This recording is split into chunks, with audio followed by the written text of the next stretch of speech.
नमो नमः। आज लघु सिद्धांत कौमुदी समास प्रकरण के अगले पाठ को लेकर उपस्थित हुआ हूँ। यह पाठ शास्त्री प्रथम वर्ष के उन छात्रों के लिए उपयोगी है जिन्होंने व्याकरण से इतर अन्य विषयों को प्रतिष्ठा विषय के रूप में स्वीकार किया है तथा उपशास्त्री के छात्रों के लिए भी उपयोगी है। हम लोग तत्पुरुष समास का अध्ययन कर रहे हैं। इसी क्रम में आगे का अध्ययन करते हैं। तो अगला सूत्र है तत्पुरुषः समानाधिकरणः कर्मधारय। तत्पुरुषः समानाधिकरणः कर्मधारय। जिस समास में समान अधिकरण हो, पूर्व पद और उत्तर पद में समान विभक्ति हो, तो वह कर्मधारय संज्ञक होता है, अर्थात तत्पुरुष रहते हुए कर्मधारय संज्ञक होता है। तो तत्पुरुष का ही भेद है कर्मधारय। तो तत्पुरुष समास में ही यदि पूर्व पद और उत्तर पद में समान विभक्ति हो, समान अधिकरण हो, तो वो कर्मधारय समास कहलाता है। तो ये संज्ञा सूत्र है, संज्ञा करने वाला। तो कौन सी संज्ञा करने वाला? कर्मधारय संज्ञा करने वाला ये सूत्र है। तो तत्पुरुष समानाधिकरणः कर्मधारय। तो जिस समास में अर्थात तत्पुरुष समास में ही समान अधिकरण हो, अर्थात समान अधिकरण का मतलब समान विभक्ति हो पूर्व पद और उत्तर पद में, तो वह कर्मधारय समास कहलाता है। दूसरा सूत्र है संख्या पूर्वो दिगु। संख्या पूर्वो दिगु तदितार्थोत्तर पद समाहारे च। इस सूत्र में जो तीन प्रकार से समास कहा गया है, तदितार्थ के विषय में, उत्तर पद होने पर और समाहार अर्थ में, तो इस प्रकार तीन प्रकार के समास में संख्यावाची और दिशावाची समर्थ सुबंत का समास होता है, शब्द का समास होता है। तो यहाँ पर यदि संख्यावाचक शब्द हो पूर्व में, तो वो दिगु कहलाता है। अर्थात समाहार तदितार्थ के विषय में उत्तर पद और समाहार अर्थ में समास हो रहा हो, तदितार्थोत्तर पद समाहारे च इस सूत्र से, और पूर्व में संख्या हो, तो दिगु संज्ञा उसकी होती है। तो ये दिगु संज्ञा करने वाला सूत्र है, संख्या पूर्वो दिगु। दूसरा सूत्र है दिगुर एकवचनम। दिग्वर्थ समाहार एकवत स्यात्। दिगु के अर्थ अर्थात दिगु जो समास है वो एक वचन होता है। दिगु समास का जो अर्थ है वो समाहार एक वचन होता है, समाहार अर्थ में एक वचन होता है। तो दूसरा सूत्र है सनपुंसकम। समाहारे दिगुर द्वंद्वश्च नपुंसकम स्यात्। समाहार अर्थ में दिगु समास और द्वंद्व समास, समाहार अर्थ में दिगु समास और द्वंद्व समास नपुंसक लिंग में प्रयोग होता है। समाहार अर्थ में हुआ दिगु समास और द्वंद्व समास एक वचन होता है, नपुंसक में होता है, सॉरी एक वचन नहीं, नपुंसक में होता है, यह अर्थ है। तो यहाँ अब पंचगवम सिद्ध करना है। इसका उदाहरण है पंचगवम। पंचानाम गवाम समाहार, ऐसा लौकिक विग्रह करेंगे। पंचानाम गवाम समाहार, ऐसा लौकिक विग्रह करेंगे। तो पंचन आम गो आम, ये अलौकिक विग्रह करेंगे। तो पंचन आम गो आम, ऐसे अलौकिक विग्रह में तदितार्थोत्तर पद समाहारे चाहिए सूत्र लगाएंगे। तो यहाँ क्या है? समाहार अर्थ है और संख्यावाची और दिशावाची शब्द पूर्व में होना चाहिए। तो यहाँ संख्यावाची शब्द पूर्व में है पंचन आम, तो इसके साथ समास हो गया समर्थ सुबंत के साथ। गो आम के साथ समास हो गया। समास हो जाने पर इसको पुनः अब तत्पुरुष कर्मधारय तत्पुरुष समानाधिकरण कर्मधारय, तत्पुरुष समानाधिकरण कर्मधारय, इस सूत्र के द्वारा कर्मधारय संज्ञा कर ली गई। तो कर्मधारय संज्ञा करने के बाद अब पुनः कृतधित समासा से प्रातिपदिक संज्ञा हो जाने पर सुप धातु प्रातिपदिक सुप का लुक पंचन गो बना। पंचन गो बनने पर यहाँ पर पंचन प्रथमा निर्दिष्ट है, उसकी उपसर्जन संज्ञा हो गई और उपसर्जनम पूर्व से पूर्व प्रयोग हो गया, तो पंचन गो बना। पंचन में जो पंचन के बाद जो आम विभक्ति है उसका लुक हुआ है, तो उसको प्रत्यय लक्षण करके इसको पद संज्ञा कर ली गई। पद संज्ञा मानकर न लोप प्रातिपदिकांतस्य, इस सूत्र के द्वारा नकार का लोप हो गया, तो पंच गो बना। पंच गो बनने पर गोरत दितलुकी, इस सूत्र के द्वारा टच प्रत्यय हो गया। टच हो गया, गो शब्द से परे टच प्रत्यय हो गया, अनुबंध लोप हो गया, तो पंच गो अ बना। और गो में के ओकार के स्थान पर एचो एवायाव से अवादेश हो गया, तो पंच गव बना। पंच गव बना। अब पंच गव बनने पर ये संख्या पूर्व दिगु से इसकी दिगु संज्ञा कर ली गई। इसकी दिगु संज्ञा करने पर दिगु ये स नपुंसकम, इस सूत्र के द्वारा नपुंसक लिंग हुआ, जो एकदेश विकृत मनन्यवत इस परिभाषा के कारण प्रातिपदिक से सु मानकर सु आदि प्रति करते हैं, तो वो नपुंसक लिंग में आ गया। तो स नपुंसकम के द्वारा नपुंसक लिंग में भी कौन सी विभक्ति हो इसका निर्धारण दिगु एकवचनम इससे कर दिया। ये दिगु समास वाला अर्थ है, तो दिगु समास है तो उसको एकवचन हो तो एकवचन हो गया। तो फिर सु आया, सु आने पर पंच गव सु हुआ और उस सु के स्थान पर अम हो गया, फिर पंच गवम बना, अमी पूर्व से पूर्व रूप होकर, तो पंचगवम ये बना। पंचन आम गो आम, इस स्थिति में समास करेंगे तदितार्थोत्तर पद समाहारे च, इस सूत्र के द्वारा, क्योंकि ये समाहार का उदाहरण है। उसके बाद तत्पुरुष समानाधिकरण कर्मधारय, इस सूत्र से कर्मधारय संज्ञा इसकी करेंगे। फिर प्रातिपदिक संज्ञा करके उनके सु इत्यादि का लोप करके न लोप करके पंचगो बनाने पर टच प्रत्यय करेंगे, पंचगो अ बनेगा, फिर अब आदेश बनेगा, पंचगव बनेगा। पंचगव बनने पर दिगु संज्ञा करेंगे संख्या पूर्व दिगु से।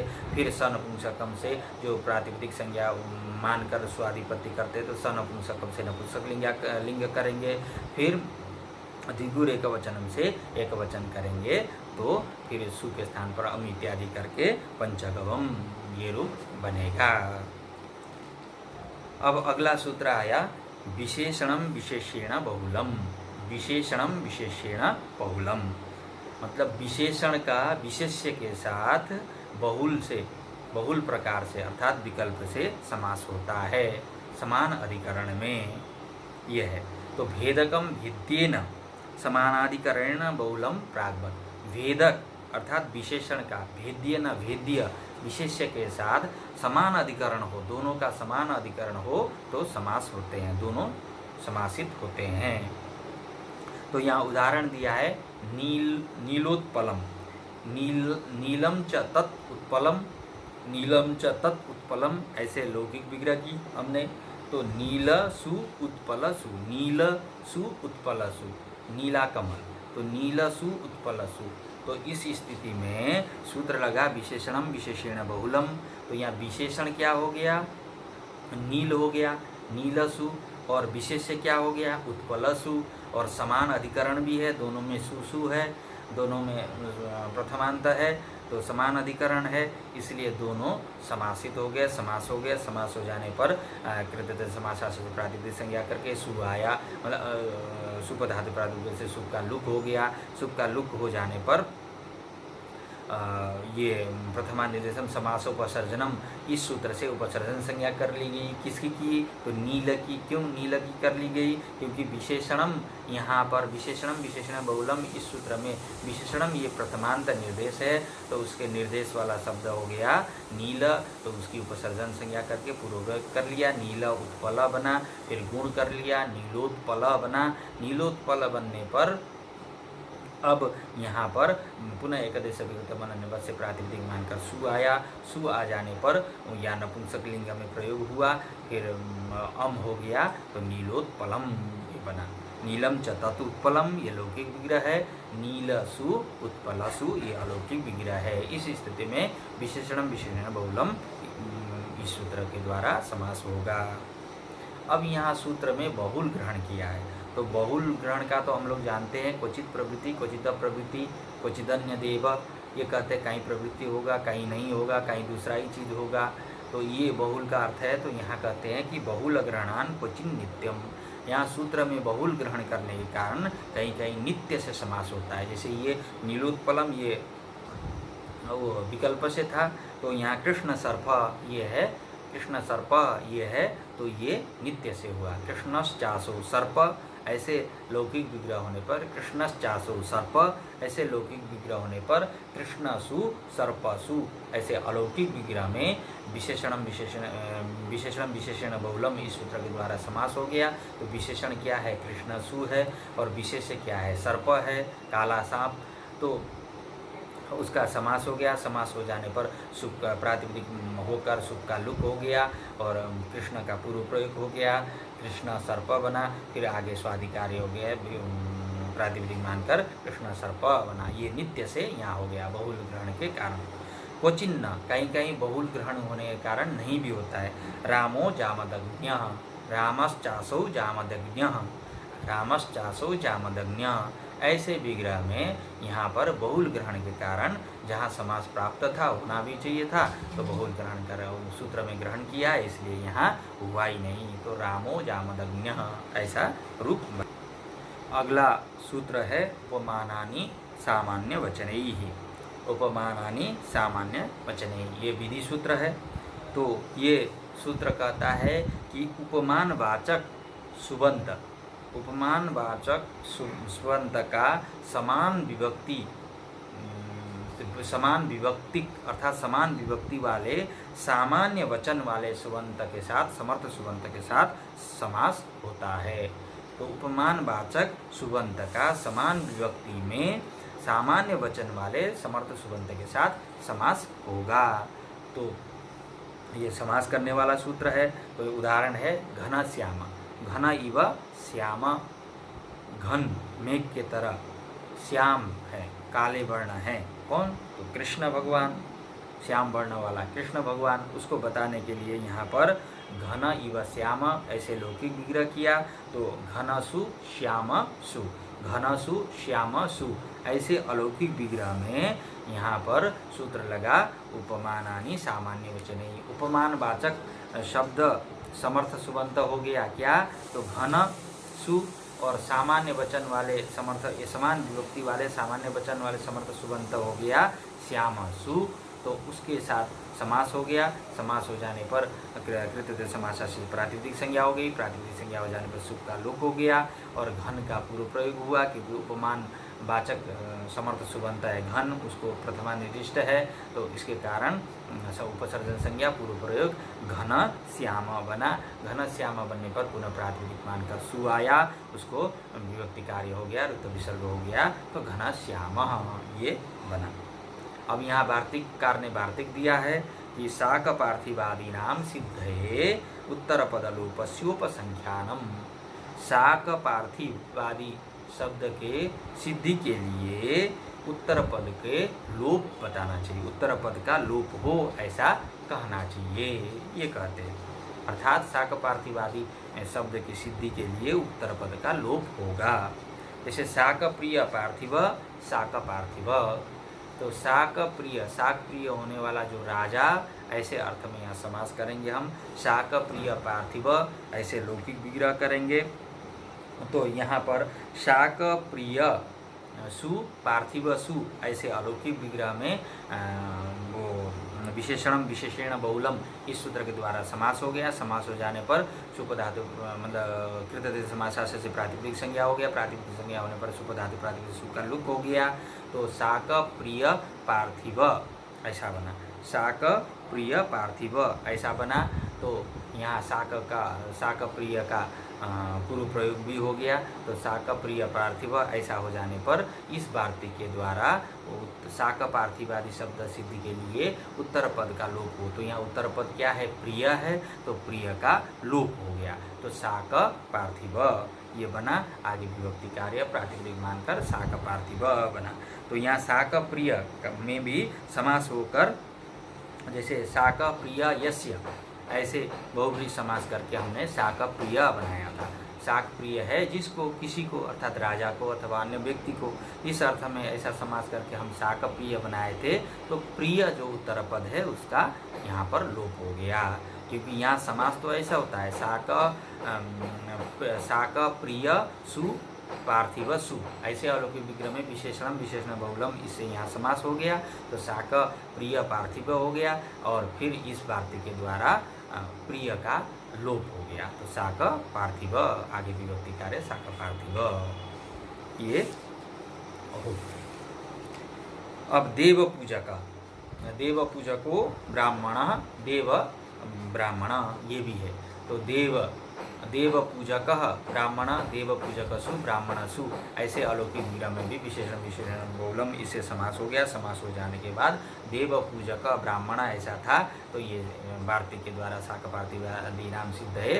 उत्तर पद लोपस्य उपसंख्यानम, इस वार्तिक के द्वारा यहाँ पूजक इस शब्द का लोप हो गया। तो देव ब्राह्मण ये बना है।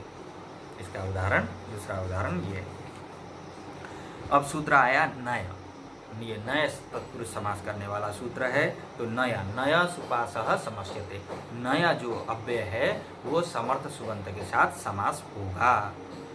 नया जो अव्यय है वो समर्थ सुबंत के साथ समास होगा। एक नया अव्यय है उसका भी हम न मानते हैं, और एक न अव्यय है अलग, तो वो भी न आता है। तो आगे जैसे अभी नहीं कधा, यहाँ पर वो न आता है, नया नहीं है, इसलिए वहाँ पर अनेकदा इत्यादि नहीं बनता है, अभी आगे आएगा इसीलिए। तो नलोपो नय, दूसरा सूत्र है नलोपो नय, नयो नस्य लोप उत्तर पदे, नय के नकार का लोप होगा उत्तर पद पर होने पर। तो यहाँ उदाहरण आ गया अब्राह्मण, न ब्राह्मण, ब्राह्मण नहीं है, न ब्राह्मण, ऐसे लौकिक विग्रह में न ब्राह्मण सु, न ब्राह्मण सु, क्योंकि न अव्यय होने के कारण न से कोई विभक्तियाँ यहाँ पर नहीं लानी है। न ब्राह्मण सु, ऐसे अलौकिक विग्रह में नया सूत्र के द्वारा समास हो गया।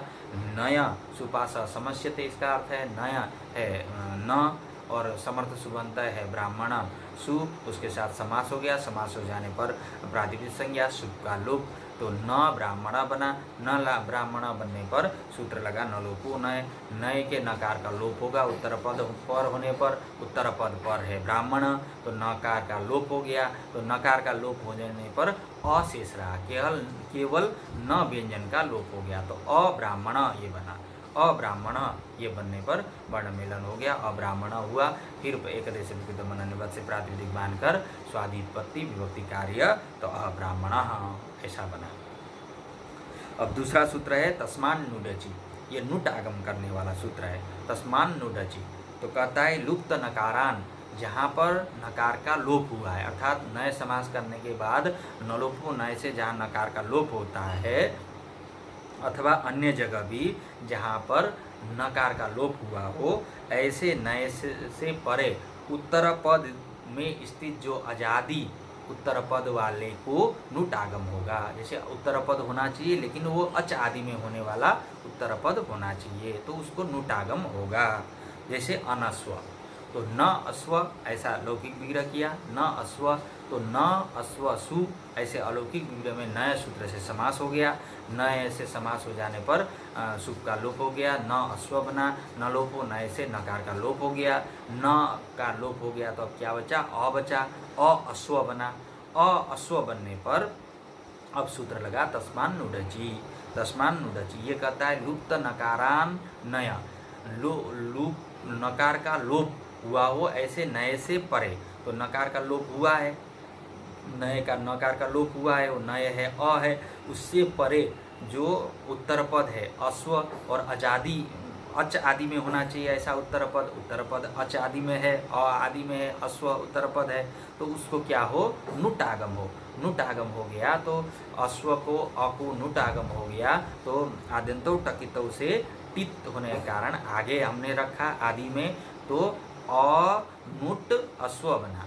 टकार की संज्ञा हलंत्यम से तस्य लोप से लोप, नु के उकार के से इत तस्य लोप से लोप, तो अ न अश्व बना, न जाके अ में मिला तो अनस्व बना, और पुनः प्रातिपदिक मानकर सु इत्यादि विभक्ति कार्य करने पर अनस्व ये रूप सिद्ध हुआ। ये तस्मान्नुडचि यहाँ पर। अब यहाँ पर प्रश्न करते हैं कि नैकधा ये कैसे सिद्ध हुआ। तो यहाँ भी नए सूत्र से समास हो जाने पर नकार का लोप होकर तस्मान्नुडचि इस सूत्र से नुटागम होकर अनेकधा ये रूप बनना चाहिए था। तो नैकधा ये कैसे बना, ये प्रश्न करते हैं। तो उसी के उत्तर में वृत्तिकार लिखते हैं कि नैकधा इत्यादौ तु न शब्देन सह सुप्सुपेति समासः। अर्थात नैकधा यहाँ पर न शब्द के साथ सहसुपा इस सूत्र से समास हुआ है, न कि नए सूत्र से समास हुआ है। क्यों? क्योंकि नया और न अलग अलग भिन्न भिन्न अव्यय है। नया अलग अव्यय है और न अलग अव्यय है, भिन्न भिन्न है। तो यहाँ सूत्र में कहता है केवल नए वाले अव्यय, तो नए वाले अव्यय का ही समर्थ सुबंध के साथ समास होगा। तो यहाँ न एकधा में न तो नए वाला अव्यय नहीं है, तो समास नहीं हुआ। समास नहीं हुआ तो आगे कार्य न लोपो नए से नकार का लोप भी नहीं हुआ और तस्मान्नुडचि से नुटागम भी नहीं हुआ, इसलिए अनेकधा नहीं बना। तो यहाँ कैसे हुआ नैकधा सिद्ध हुआ, तो न एकधा ऐसे लौकिक विग्रह में सहसुपा इस सूत्र के साथ समास हो, इस सूत्र से समास हो गया। न और एकधा का समास हो जाने पर न एकधा बना और वृद्धि होकर नैकधा बना। इसी को ये वृत्तिकार ने बताया। नैकधा इत्यादौ तु न शब्देन सह सुप्सुपेति समासः। ये अब अगला सूत्र है गति समास करने वाला अथवा प्रादि समास करने वाला सूत्र है कुगति प्रादयः। ये कहता है कि कु शब्द और गति संज्ञक शब्द और प्रादि परपरा इत्यादि जो उपसर्ग संज्ञक शब्द है उनका समर्थ सुबंत के साथ नित्य से समास होगा। वो शब्द नित्य से समास होंगे समर्थ सुबंत के साथ। तो इसका उदाहरण है कुपुरुषः, कुत्सितः पुरुषः, कुत्सितः पुरुष, खराब पुरुष। ऐसे लौकिक विग्रह में कु पुरुष सु, ये अलौकिक विग्रह में कु भी क्योंकि अव्यय है इसलिए उससे कोई विभक्तियाँ नहीं आई। कु पुरुष सु ऐसे अलौकिक विग्रह में इससे समास हो गया। कु यहाँ है ये शब्द, समर्थ सुबंत है पुरुष सु, समास हो गया। समास हो जाने पर प्रातिपदिक संज्ञा, सुप का लुक, कु का पूर्व प्रयोग, कु पुरुष बना। फिर पुनः समास मानकर प्रातिपदिक मानकर आगे स्वादिपत्ति विभक्ति कार्य, तो कु पुरुषः ये रूप सिद्ध हुआ। तो इस तरह से ये तत्पुरुष समास में आज हम लोग ने कर्मधारय को जाना, दिगु को जाना और ये नए को जाना और प्रादि समास अथवा गति समास को जाना कि कर्मधारय, नय, दिगु, ये प्रादि ये सब किसके भेद हैं? तत्पुरुष के ही भेद है। ये तत्पुरुष के अंतर्गत ही ये सब आते हैं। तो जैसे कर्मधारय में कहा था तत्पुरुष समानाधिकरण कर्मधारय, तो समान अधिकरण वाला जो तत्पुरुष समास है तो वो कर्मधारय है। तो और ये विशेषण बहुलम इससे भी समास होता है तो वो भी कर्मधारय कहते हैं। तो विशेषण और विशेषण में समान अधिकरण हो, जैसे नीलोत्पलम था, कृष्ण सर्प था, ये सब था। और फिर दिगु संज्ञा वाला समास था पंचगवम, वहाँ दिगु संज्ञा कर दिया। और नए वाला हो गया कि अब्राह्मण, अनस्व इत्यादि। और प्रादि वाला हो गया कुपुरुष। तो इन प्रयोगों को अच्छी प्रकार से हम लोग जानेंगे।